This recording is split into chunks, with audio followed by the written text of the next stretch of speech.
All right, today we're going to dive into a viral comedy skit that just perfectly captures the chaos of a classroom performance gone horribly, horribly wrong. We are going to deconstruct the anatomy of this epically failed music class from the brilliant folks over at Comedy King King. You know that feeling, right? That dreaded performance day in class. But what happens when basically every single student finds a new, almost inventive way to fail? Well, that's the central question this skit asks, and let me tell you, the answers are pure comedic gold. So the whole thing kicks off with our teacher, and he is just filled with this dangerous amount of optimism. See, after a previous class where nobody was ready, he genuinely believes today is the day. He's expecting beautiful music, and that initial hope, that's the foundation for all the disaster that's about to unfold. Now, what makes this whole skit so clever is how it breaks down failure into these hilarious, distinct categories. First up, we've got the misguided performers. These are the students who heard music test and their brains just went to a completely different place. And we have two prime examples in this category. Let's take a look at the dancer and the entry music enthusiast, two students who are operating on a completely different planet from their poor teacher. So here we see the first student's, let's call it logic, in action. He gets up, starts dancing like a madman, and when the totally confused teacher stops him, he drops this incredible line. He's not there to play music, no, he's there to show music. It's just a complete conceptual failure right out of the gate. Okay, if you thought that was weird, the second guy is even more baffling. He gets called up to the front, and he just stands there, waiting. For what, you ask? His own dramatic entrance music. He's treated a simple music test like he's about to enter a WWE ring. The teacher has absolutely no idea what to do with that. All right, so our next category of failure takes us from the ones who didn't get it to the ones who totally understood the assignment, but were, to put it mildly, just completely unprepared to actually do it. And here we have this fantastic trio of incompetence. A guitarist who never actually plays, a flutist who doesn't know which end of the flute is which, and then a student who is, at the very least, refreshingly honest about his failure. Oh, the guitarist is an absolute master of procrastination. He comes up, he fiddles with the guitar, he tunes it, he retunes it, and then he complains that the teacher is distracting him from his repairs. He has weaponized the act of getting ready to avoid ever having to actually perform. It's brilliant. Then we get the flutist, and this is just a classic visual joke. He stands there full of confidence, boasting about how he's been playing his whole life. The teacher gets excited, we all lean in, and then you see it. He's holding the flute completely backwards. The gap between his confidence and the reality is just chef's kiss. So funny. So after all that chaos, one student just comes clean. No wild excuses, no bizarre interpretations.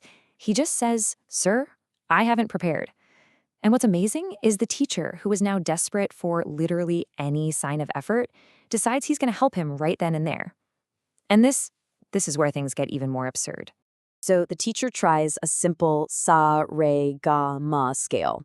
He tells the student, "Repeat after me." And the student takes this so literally that he physically gets up and walks to stand behind the teacher. The utter exasperation on the teacher's face as he has to clarify, "No, say the words," is just priceless. It's a perfect comedic misunderstanding. You know, you can actually track our poor teacher's emotional journey right here. He started the class at a full 100% hope. By the midpoint, after the dancer and the fake guitar repair guy, he's cratered to about 35%. And by the end, he is barely hanging on at 5%. You can just feel his will to live draining away with every single student. So we've seen misunderstanding. And we've seen incompetence. But the skit, of course, saves its most absurd failures for last. We have now arrived at our final category, the just plain weird. These are the students who actually produced something. It just definitely wasn't music. We do get a brief, but very painful taste of an off-key singer. But the main event, the real grand finale of failure, is the student who brought in his own homemade instrument. This is where the skit's absurdity just hits its absolute peak.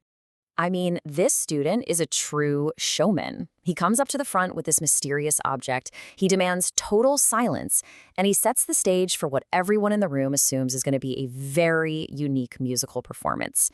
The anticipation is just electric. He even gives this little speech to add to the drama. He's talking about how long it took him, how nervous he is to perform it for everyone. I mean, he is building this up like it's the most important moment of his entire life. Everybody is on the edge of their seat, wondering what is going to happen. And the comedic genius is all in the contrast. On one side, you have this incredibly dramatic buildup, the emotional speech, the tension, the silence. And on the other side, the punchline. After all of that, his instrument makes a single, sad little thud. That's it. Performance over. The anticlimax is just, it's perfect. So why is this skit so incredibly funny? Why is it so shareable? Well, it's not just a bunch of random jokes. It's actually a very carefully constructed piece of comedy that is rooted in that universal, relatable chaos of a classroom. Really, the entire skit is a masterclass in this one core principle: subverted expectations. We expect a music test, we get a dance. We expect a beautiful flute performance, we get a lesson on how not to hold one. We expect a grand, homemade musical piece, and we get a thud. Every single beat, every single joke plays with what we think is going to happen next. So when you boil it all down, the formula is simple, but it's just so effective. You start with a really relatable setup. We've all felt that classroom anxiety. Then you build a crescendo of chaos where each failure somehow tops the last one. You follow the teacher's tragic, hilarious journey from hope to total despair, and you wrap it all up with this perfect mix of distinct, memorable archetypes of failure. And all that really leaves us with one final question for you to think about. From the overconfident but totally clueless performer to the honest slacker, which one of these archetypes do you find the most relatable from your own school days? Something to ponder. Thanks for tuning in.